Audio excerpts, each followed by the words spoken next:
கண்டிப்பாக தலைவன் முருகன் நம்மக்கிட்ட பேசுவார். எப்படி அப்படின்னு சொல்லிட்டு நிறைய பேருக்கு சந்தேகம் இருக்கும். நான் சொல்கிறத விட நீங்களே இந்த வீடியோவில் பாருங்கள். எப்பயுமே செவ்வாய்க்கிழமை மட்டும் கிடையாது, தினசரியாக நம்ம கோயில் போகிறோம். அந்த செவ்வாய்க்கிழமை நாள் மட்டுமே ஏகப்பட்ட விஷயங்க. இதை நான் சொல்ல வேணாம், நீங்களே உங்களுக்கு இன்றைக்கி இந்த செவ்வாய்க்கிழமைக்கு உங்களுக்கு நடந்த பிரச்சனையை சொல்லுங்கள். நீங்கள் கோயில் போனீங்களா போலியா? கண்டிப்பாக செவ்வாய்க்கிழமை அன்றைக்கி ஏதாவது ஒரு மிகப்பெரிய ஒரு டாஸ்க், அந்த டாஸ்க்கும் நம்மளால் சமாளிக்கிற அளவுக்கு தான் அவர் கொடுப்பார். ஏன்னா இந்த டாஸ்க்கு கிரியேட்டரே இவர் தானே.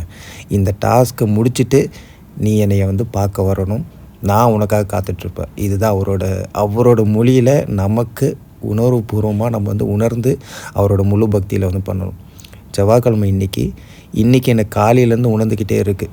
தலைவன்கிட்ட எந்த பழமும் இருக்காது. அதே மாதிரி கோயிலில் பாருங்கள், அவர்கிட்ட எந்த பழமும் இல்லை, எந்த ஒரு இனிப்பே இல்லை. நான் கோயிலுக்கு போகிறதுக்கு முன்னாடியே நான் மனசை நினச்சிக்கிட்டே இருந்தேன், தலைவா இன்றைக்கி என்ன வாங்கிட்டு வரணும் உனக்கு சொல்லு தலைவா அப்படின்னு நான் மனசில் பேசிகிட்டே இருக்கேன். மாலை வாங்கிட்டு வந்தாச்சு, எல்லாமே எலுமிச்சை பழம் எல்லாமே வாங்கிட்டு வந்தாச்சு. அப்போது எனக்கு உணர்த்திக்கிட்டே இருக்குது, சத்தியமாக தலைவன்கிட்ட எதுவுமே இருக்காது, அதனால தான் தலைவர் நம்மக்கிட்ட கேட்க சொல்லியிருக்காரு அப்படின்னு சொல்லிட்டு பார்க்கும்போது அந்த இடத்துல எந்த ஒரு இனிப்புமே இல்லை. அந்த வீடியோ காணொலி தான் இது. நான் கொடுத்த ஒரு கனி அவர் காலடியில் போய் இருக்குது. அப்போது தலைவர் சரி இதுக்காக தான் நம்மகிட்ட கேட்டுட்ருக்காரு அப்படின்னு சொல்லிட்டு மிகப்பெரிய ஒரு சந்தோஷம்.